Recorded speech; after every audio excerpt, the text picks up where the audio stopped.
யோ லோகேஷ், என்னையா பண்ணி வச்சிருக்க? ஒரு மெயில் டெலிவரி ஆகலையா? எல்லாம் பார்க்க மாட்டேன் நீ பாக்க மாட்டேன். ஆபீஸ்ல எவனுக்கும் பொறுப்பு இல்ல சார். என்னையா வேலை நேரத்துல ஸ்வீட்டா? என்ன சார்? சொல்லுங்க. அச்சோ, என்ன இவ்வளவு வெக்கப்பட்டு? என்னையா பண்றாரு அவரு? சார் வெக்கப்படுறாரு. மிஸ்டர் கோகனேசன், நீங்க வெக்கப்படாதீங்க. இந்த ஆபீஸ்ல ஒண்ணு சேர்த்தது நான் தான் வெக்கப்படணும். சொல்லுங்க சார். ஆ? அவங்க வீட்டுல இப்பதான் போன் வந்துதான் ஆ. டெலிவரி ஆயிருக்கேன் சார். Wow, medical miracle. நான் கூட 55 வயசுல அவர் குழந்தை பிறக்குமோன்னு பார்த்தேன். Super sir.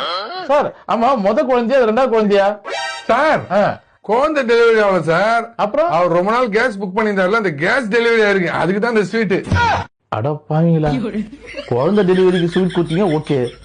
கேஸ் டெலிவரி கூடவா ஸ்வீட் கொடுப்பீங்க? என்ன சார் கேஸ் டெலிவரி ஆன்றீங்க? எவ்வளவு பெரிய விஷயம் கேஸ் டெலிவரி ஆகுது. அவன் கேஸ் புக் பண்ணிட்டு காத்துன்னு இருக்கானுங்க. அசால்ட்டா சொல்றீங்க. இவருக்கு தெரியல பாரு கேஸ் பத்தி.